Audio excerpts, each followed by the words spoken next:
근데 지금 거론되는 분들이 뭐 한동훈, 김문수 이런 분들의 나경원 의원, 안철수 의원 이런 분들이시잖아요. 최근에도 뭐 안철수 의원에게 개혁을 맡겨보면 어떠냐 이런 얘기도 좀 하시는데 그거에 대해서는 어떻게 참 생각하세요? 이제 그런 거 보면 안타까운 지점이에요. 그러니까 앞서서 뭐 김재섭 의원 이제 출마 안 하시냐 이렇게 많이들 물어보시는 이유가 선거에서 이기기 위한 공식은 정해져 있는 거 아닙니까? 이른바 중수청 아닙니까? 네. 중도소권 청년인데 중도소도권 청년을 잘 대변할 수 있는 사람 자체가 우리 당에 너무 없습니다. 없죠. 그러니까 일단 수도권 기반의 의원이 거의 적으시고. 없죠. 그러니까 중수청 다 합해 보면 그러니까 이 세 가지 조건을 만족시키는 게 기껏 해봐야 김재섭, 김용태 정도니까 그럼 중수청의 입장을 대변할 수 있는 니네들 출마해 볼래? 이제 이 얘기가 나오는 거고 네. 여기가 이제 좀 뜨뜻미지근하니까 청년 아니지만 일단 중도의 수도권 느낌인 안철수 의원한테 의원. 세 가지 조건 중에 이제 두 가지 조건이 맞아 떨어지니까 이번에 안철수 의원에게 가는 거죠. 그러니까 이게 뭔가 이 폭탄 던지기 하듯이 이렇게 뭔가 돌아가는. 근데 그 사람들이 너무 적다 보니 네. 이런 문제들이 좀 생기는 게 아닌가. 그러다 보니까 또 다시 안철수 의원에게 뭔가 러브콜이 가는 게 아닌가. 이런 뭐 나름의 좀 비애가 있습니다, 저는. 예. 뭐 지금 일단 전당대회까지는 한 달 반 정도가 남은 예. 것 같아요. 근데 벌써부터 이런 얘기가 나오는데 집단 지도 체제로 다시 돌아가서 모두가 이제 지도부에 들어와서 좀 치열하게 좀 그 회의체 안에서도 좀 논의를 하고 이래야 된다라는 얘기가 나오는데 김재섭 의원 보시기에는 지금 이 시점에 집단 지도 체제로 가는 게 좀 괜찮은 방향일까요? 그러니까 한 번쯤 저는 변화를 줄 필요는 있을 것 같아요. 왜냐하면 2016년인가에 당시 이제 봉숭아학당이라는 예. 막 오명을 뒤집어 쓰면서 지도부가 너무 말 그대로 계파 싸움, 뭐 중진들의 힘싸움으로 비박 싸울 때. 친박 비박 싸우면서 이제 난장판이 이제 있었던 이 시대였는데 그리고 나서 한 10년 정도가 이제 당대표 체제로 해본 거 아니겠습니까? 네. 근데 우리가 그 10년 동안 잘했냐? 사실 당대표 체제에서도 잘하진 않았죠. 거의 비대위의 일상화가 되어 있었고 예. 2016년 이후에 이긴 선거라고는 2022년에 대통령 선거에 당시 문재인 정부 그 어떤 심판 여론이 굉장히 강했었던 때에 거의 0.73%로 겨우 이긴 거고요. 네.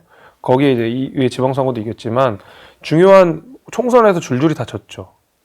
사실 이제 선거는 결국에 이제 총선과 대선 이 두 가지가 말하자면 지도부 역할들이 굉장히 중요한 상황일 텐데 거기에 우리가 계속 져왔다는 것은 이 체제에 대한 근본적인 고민을 다시 한번 해봐야 되는 거고 어떻게든 좀 변화를 주면 좋겠습니다. 무엇보다도 지도부의 무게 자체가 많이 떨어진 건 사실이에요. 네. 과거에는 원내에 있는 유력 인사들이 최고위원회 출마하셨고 과거에 보면 뭐 소위 말하는 남원정이라고 하는 소장파 그룹들이 막 최고위원회 도전하고 이제 이게 굉장히 그 당연한 모습들이었는데 이제는 뭔가 당대표가 1부 리그 최고위원이 2부 리그처럼 돼버려가지고 말하자면 이 지도부의 무게가 상당히 떨어져 있다 보니 어떤 당의 일목요연함 같은 것들이 많이 사라졌다. 네. 이런 것들이 좀 그러니까 당 메시지에 있어서 어떤 좀 무게감이 좀 떨어졌다 이런 문제의식들이 있어서 집단지도 체제 자체는 저는 뭐 좋은 방향이라고 생각은 하는데 약간 동상이몽인 것 같아요. 지금 집단지도 체제를 요구하시는 분들은 특정 누군가를 견제하거나 아니면 나도 당대표 선거에 출마를 해서 3, 4등 정도면 당대표에 준하는 역할과 권한을 할 수 있지 않을까라는 뭐 몇 의원들의 동상이몽이 지금 합쳐지는 결과라고 생각합니다. 제도 자체는 문제가 없는데 그 제도를 바라보는 의원들의 생각이 너무 다른 것 같아요. 이게 뭐 잘만 정착이 되면 좋은데 그렇죠. 지금 말씀하신 대로 그런 어떤 다른 속내가 있다면 또 이게 어떻게 튈지 모르니까. 근데 지금 뭐 친윤계 일각에서 하는 얘기 같기는 한데요. 한동훈 전 대표가 이제 전당대회를 나올 수도 있고 뭐 여러 가지 좀 가능성을 이제 예측을 하면서 차라리 그렇다면 이재명 대통령의 어떤 지역구였던 계양을로 출마를 하는 게 어떠냐 뭐 이런 얘기를 좀 해요. 한동훈 전 대표에게 계양을 출마를 언급을 하는 것 자체가 좀 어떤 의미로 이런 말들이 좀 나온다고 보시나요? 그러니까 우리가 이제 그 한동훈 대표에 대한 이야기들이 많이 있을 때 이런 것들이 좀 아쉽다 했던 게 뭐 원내가 아니지 않느냐. 뭐 이런 비판들이 좀 있다 보니까 아쉬움을 지적하다 보니 원내에 들어가야 되고 그 원내에 들어가면 결국에는 보궐선거에서 들어가야 되는데 보궐선거에서 나온 지역구들 가운데서 가장 상징적이고 가장 뭔가 이슈 파이팅이 될 수 있고 여기서 이긴 다음에 한동훈 대표가 바로 대권 후보가 되는, 그러니까 가장 유력한 대권 후보가 되는 지역이 사실 개항인 건 맞지만 네. 신중하게 선택하셔야 될 것 같아요. 그러니까 개항이라고 하는 지역에서 이기면 정말로 금이 환영이 되는 거지만 네. 원체 어려운 바치기도 하고 이러다 보니 한동훈 대표 입장에서도 고민이 될 거라고 생각합니다. 그렇지만 뭔가 고민하는 데 있어서의 좀 그렇게 나쁜 선택지는 아니다 이렇게 보시는군요. 저는 상징성이 있으니까. 네, 저는 그렇게 보고 만약에 나가면 이길 수 있다고 생각합니다. 아, 계양을에서도요? 저는 그렇게 생각하는데. 근데 그거는 김재섭 의원이 워낙 어려운 데서 좀 살아 돌아오신 분이라 그러실 수 있는데 좀 너무 힘들지 않을까요? 지금 분위기라면. 물론 도봉보다 개항이 더 어려울 수 있지만 예. 한동훈 대표는 저보다 뛰어난 분이시기 때문에 네. 상쇄될 거라고 생각합니다. 알겠습니다.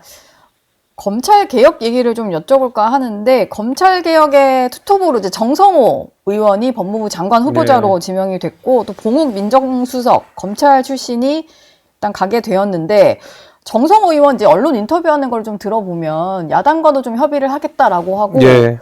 국민들에게 피해가 가서는 안 된다라는 얘기를 하는 걸 보니까 무조건 밀어붙일 것 같진 않아요. 좀 어떻게 들으셨나요? 저도 정성호 의원님 뭐 개인적으로 뭐 이렇게 뵐 일도 좀 있었고 했는데 예. 굉장히 합리적인 분이시고 오랜 시간 정치 활동을 하시면서 이제 여당뿐만이 아니라 야당이랑도 소통을 많이 하시는 분으로 잘 알려져 있습니다. 저희 네. 중진 의원님들 가운데서도 굉장히 막역한 사이인 분들이 계시고 해서 뭔가 지금 민주당 내에 있는 강성 의원들이 주장하는 것처럼 당장 뭐 검찰을 해체하고 예. 막 이 정도로 극단적인 형태로는 안 가실 거라고 저는 생각합니다. 그래서 네. 또 스스로가 법조인 출신이시고 하다 보니 그래도 나름의 중도를 걸으시면서 야당과의 최소한의 비판이 좀 들어가시면서 하지 않을까라고 생각이 저는 됩니다. 그리고요, 어제 또 하나 정성호 의원이 화제가 된 게 있었는데, 네. 이것도 저희 국회의사담에 나와서 좀 공개한 사진인데, 네. 상당히 근육맨이시더라고요. 그래서 정성호 의원의 근육 사진을 보고, 저도 봤어요. 댓글 달린 걸 보니까, 무게를 보통 이제 저희가 무게를 친다, 뭐 이렇게 네. 얘기를 하잖아요. 뭐 3대 뭐, 그렇죠. 예. 기구가 있고 500, 그런데, 네, 뭐 그런 3대 500 이런 건데, 김재섭 의원과 맞붙는다면, 무게 치는 걸로 누가 이길까, 뭐 이런 얘기가 있어서, 그런 보시기에 좀 그 얘기들이 많이 나오더라고요. 저한테도 정성호 의원님이랑 저 누가 더 뭐 많이 들어요? 뭐 이렇게 했는데 그 제가 정성호 의원님과 사석에서 요 내용은 둘이 깔끔하게 정리했습니다. 그래요? 정성호 의원님께서 저한테 그랬어요. 나는 취미고라고 하셨어요. 나는 취미고 김재섭 의원도 취미 아니 물론 저도 취미이긴 하지만 네. 네, 그렇게 정리가 됐습니다. 정리가 네. 들어보니까 더 많이 친다 이런 걸로 그렇죠. 이제 들리긴 제가 하네요. 보기엔 이제 취미 수준. 예 네. 취미 죄송합니다. 의원님. 네 죄송합니다. 의원님. 예. 뭐 팔뚝이 워낙 또 이렇게 그래서 청문회 때 반팔 입고 한번 해보자 뭐 이런 댓글까지 있어가지고 네, 저도 뭐 봤습니다. 다들 망고나시 입고 한 번씩 하시죠, 뭐.